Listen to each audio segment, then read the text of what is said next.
Bihar police के हत्थे चढ़े दो आतंकियों के खतरनाक मंसूबे।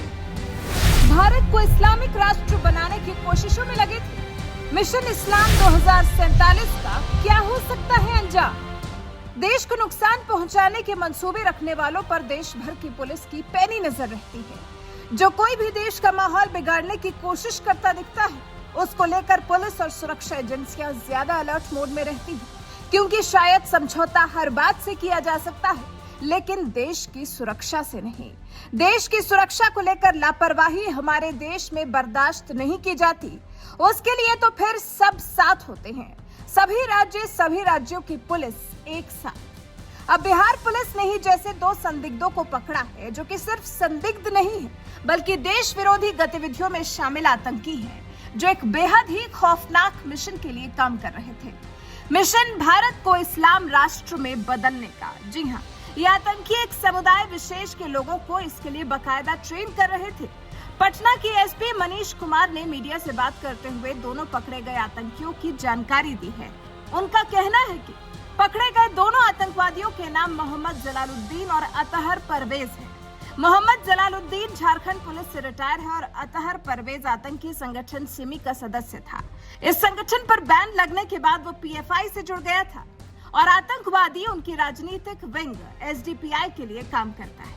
आगे इन दोनों के खौफनाक मंसूबों के बारे में एएसपी मनीष कुमार ने बताया कि ये दोनों एक खास समुदाय के लोगों के लिए आतंकी ट्रेनिंग कैंप चला रहे थे। दोनों आतंकियों को इस काम के लिए पाकिस्तान और बांग्लादेश से फंडिंग मिल रही थी। इसके अलावा भारत के अंदर केरल, बंगाल, यूपी से भी इन दोनों को पैसा भेजा जा रहा था। पुलिस ने इन दोनों आतंकियों के पास से कई तरह के दस्तावेज बरामद होने की भी बात कही। कहा कि पीएफआई संगठन के मुताबिक कायर हिंदुओं को मुसलमान बनाने की कोशिश हो रही है।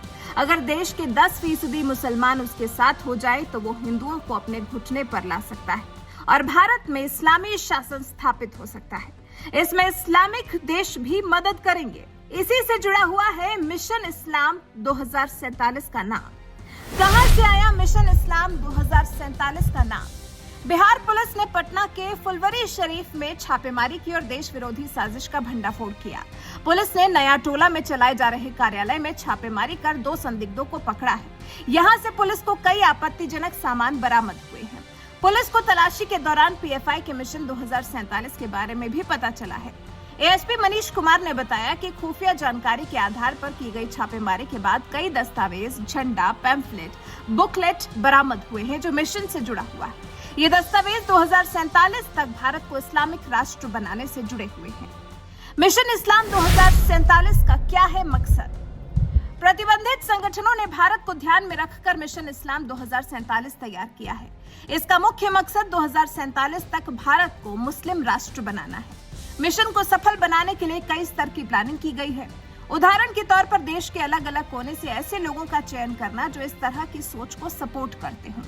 ऐसे लोगों का चयन कर उन्हें विशेष ट्रेनिंग देना। ट्रेन लीग समाज में जाकर अपने तर्कों से लोगों की सोच बदलने का काम करेंगे। ट्रेनिंग के दौरान दो समुदायों के बीच विद्वेष फैलाने का काम करना है। मिशन इस्लाम 2047 से कौन लोग हैं जुड़े? पुलिस के मुताबिक तो मामले की जांच के बाद ही किसी निष्कर्ष पर पहुंचा जा सकता है। पुलिस कार्रवाई में गिरफ्तार लोगों की पहचान झारखंड पुलिस से सेवानिवृत्त दरोगा मोहम्मद जलालुद्दीन और अतहर परवेज के रूप में हुई है। आला अफसरों का कहना है कि पुलिस सेवा में रहने के बाद अगर कोई मिशन इस्लाम 2047 जैसे कार्य कर रहे संगठन से जुड़ा है तो ये चिंता का विषय है। ऐसे संगठन से पुलिस महकमे के लोगों की संलिप्तता खतरे की घंटी। किन किन राज्यों तक फैले मिशन इस्लाम 2047 के तार? पटना पुलिस ने जांच में पता लगाया है कि झारखंड पुलिस से सेवानिवृत्त दरोगा मोहम्मद जलालुद्दीन और अतहर परवेज न सिर्फ बिहार बल्कि दूसरे राज्यों में भी अपने मिशन के लिए प्रचार कर चुके हैं। केरल, झारखंड, तमिलनाडु और पश्चिम बंगाल के लोग भी शामिल हैं। उन्हें एक संप्रदाय विशेष के खिलाफ विद्वेष फैलाने के लिए ट्रेनिंग दी गई। उन्हें सिखाया जा रहा था कि वो समाज में आए और एक खास संप्रदाय के असामाजिक तत्व और उन्मादी सोच रखने वाले व्यक्तियों को चिन्हित कर उन्हें इस मिशन से जोड़ें। मिशन इस्लाम 2047 के ट्रेनिंग कैंप में क्या मिला? छापेमारी में पटना पुलिस को पीएफआई का झंडा, पीएफआई के पैम्फलेट्स, भड़काऊ बातें लिखी हुई किताबें मिली। सबसे खराब बात ये मिली कि भारत को इस्लामिक राष्ट्र बनाने के लिए दूसरे संप्रदाय के खिलाफ विद्वेष पैदा करने वाली रणनीति पर काम करने की पूरी प्लानिंग मिली है। मिशन इस्लाम 2047 की फंडिंग कहां से? बरामद दस्तावेजों से खुलासा हुआ है कि इस मिशन को तुर्की और पाकिस्तान से मदद मिल रही है। इस मिशन में भारत के खिलाफ युद्ध छेड़ने की भी बात दर्ज है। गिरफ्तार अतहर के अलग अलग बैंकों में 3 अकाउंट्स में 83 लाख रुपए मिले। बिहार में ट्रेनिंग कैंप का मास्टरमाइंड कौन? पुलिस का मानना है कि अब तक की जांच के मुताबिक तो बिहार में चलने वाले ट्रेनिंग कैंप का मोहम्मद जलालुद्दीन ही मुख्य अभियुक्त है। फुलवारी शरीफ में इन्हीं के घर पर मिशन 2024 पर सारी चर्चाएं होती थी। जितनी भी ट्रेनिंग हुई उस दौरान वहां कुर्सी पर मोहम्मद जलालुद्दीन बैठा रहता था।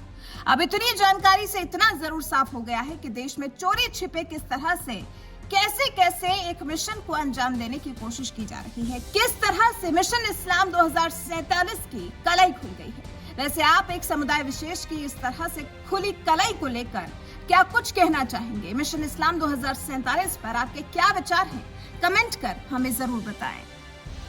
बहुत ही ऑब्जेक्शनेबल है इनका जो ये इंडिया विजन 2047 है towards rule of Islam in India, internal document not for circulation. ये बांटने के लिए नहीं है, ये लोग गुप्त रूप से इसको करते हैं। इसमें जो लाइन मैं पढ़ रहा हूँ हम लोग को मिलेगा सर ये बढ़िया ना भाई। Popular Front of India is confident that even if 10% of the total Muslim population rally behind it, अगर पूरी मुस्लिम जनसंख्या का 10% भी PFI के साथ आ जाता है, PFI would subjugate the coward majority community। उसके बाद PFI जो बहुसंख्यक कमजोर और डरपोक समुदाय है उसको उनके घुटने पे लाएगी and bring back the glory, और इनको इस्लाम में दाखिल कराए। तो ये किसी भी धर्म के बहुत ही अगेंस्ट है। इसकी जितनी भी भर्त्सना एक सामान्य व्यक्ति करे वो बहुत ही कम है।